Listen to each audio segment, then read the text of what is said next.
মারুফ, ভাইয়া তো পানিতে পড়ে গেল, তাড়াতাড়ি উদ্ধার করতে হবে।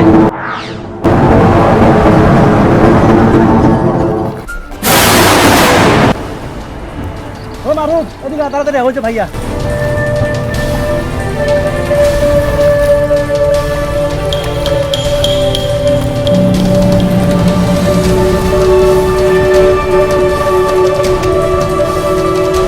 মনির ভাই, ভাইয়া তো বেঁচে আছে।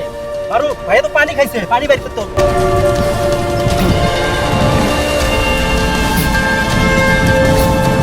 মারুফ, ভাইয়াকে বাঁচাতে হবে, তাড়াতাড়ি অ্যাম্বুলেন্স নিয়ে আসো। অ্যাম্বুলেন্স নিয়ে আসতেছি।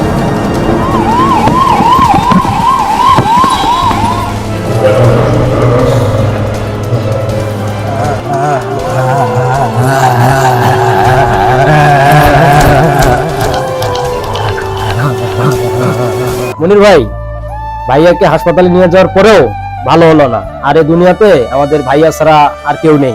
যে করে হোক ভাইয়াকে ভালো করতেই হবে। তুই ঠিকই বলছিস। এখন কি করা যায়? মারুফ, তুই এক কাজ কর, ভাইয়ারে কবিরাজ দেখাইতে হবে। দক্ষিণ পাড়ার কবিরাজ বাবারে তাড়াতাড়ি ডাইকে নিয়ে আয়। তাহলে ঠিক আছে ভাইয়া, আমি কবিরাজ বাবারে ডেকে নিয়ে আসতেছি। আসসালামু আলাইকুম কবিরাজ সাহেব, কি অবস্থা? ওয়ালাইকুম আসসালাম, আলহামদুলিল্লাহ ভালো। কবিরাজ বাবা, রুমে আসেন, বসেন। কবিরাজ সাহেব, এই জায়গায় বসেন।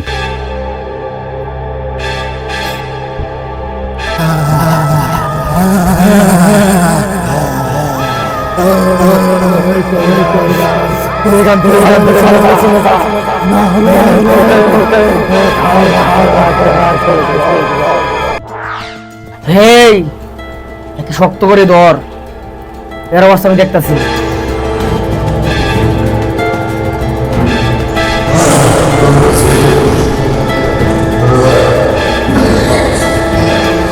মনির, তোর ভাইকে জিনে ভর করেছে, আর এই অবস্থা কিভাবে হলো? কবিরাজ সাহেব, শোনেন তাহলে, 2 দিন আগের ঘটনা। আমরা 3 ভাই একসাথে জঙ্গলে গেছিলাম গাছ কাটতে। তারপরে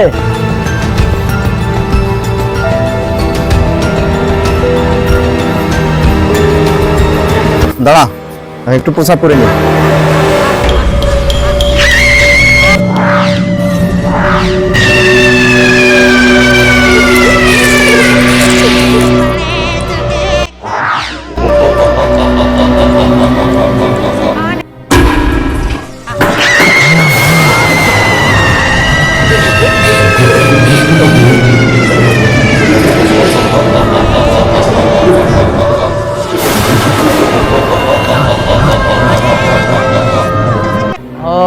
তাহলে কি এই ব্যাপার?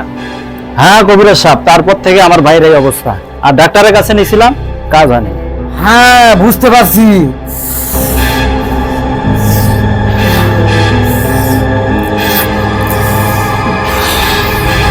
হেই মারুফ, এর বাম হাতের কেনুক শক্ত করে ধর। হ্যাঁ কবিরাজ বাবা, ধরতাছি। ছেড়ে দে, ছেড়ে দে, তোর বংশ